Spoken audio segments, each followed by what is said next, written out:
Hey Mendo's, George here. Figured this time I'd make you a video instead of just showing you pictures of the breach charge that I've got made here.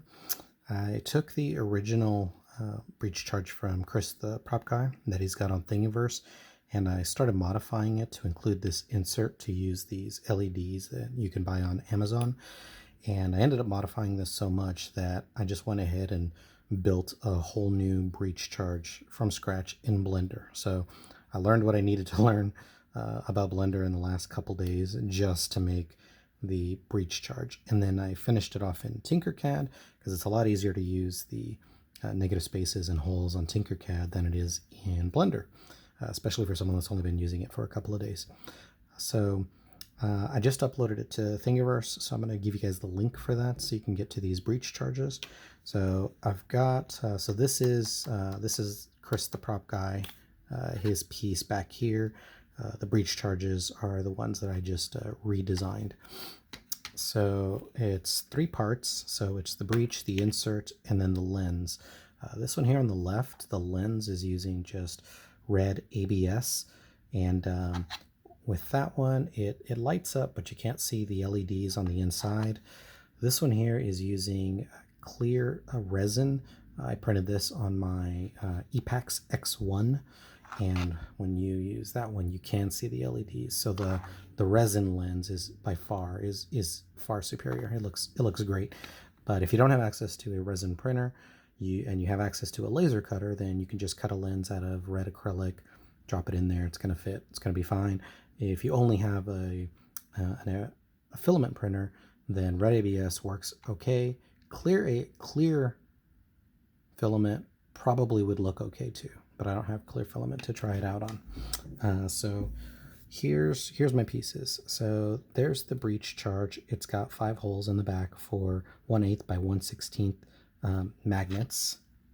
There you go. It's got the magnets in the back there.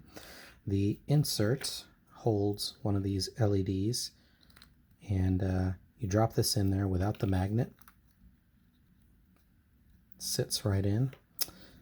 The insert then gets placed on the back here. There are these little notches that line up with these ridges here. That's for tightening it. You take this little dot here and line it up with the dot on the breach charge right there on the left. I'm going to pop this in so those two are aligned. So now I can take a quarter, or this cool little token I got in Boston, I think, turn that to the right, and that's going to lock it in place. It's going to keep it from coming out. Of course, the magnet turns it off. And then just take your lens, and I do recommend that you go ahead and glue your lenses in. So these are sized so that they fit inside the little ridge that sits just inside of the breach here. But you can glue that in because you won't need to be, you don't have to get into this top side since the back comes off. So set that one aside.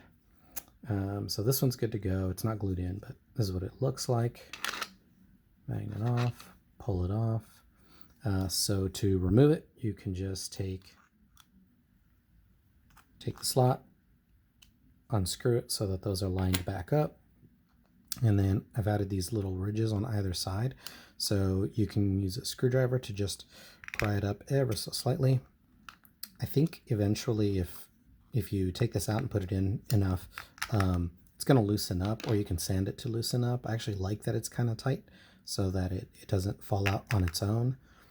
Take it out.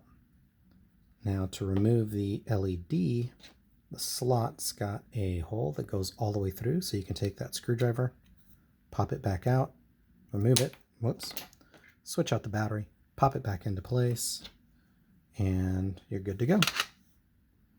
So I've added the file to Thingiverse. Feel free to use it. It's there. I hope you guys enjoy. Thanks.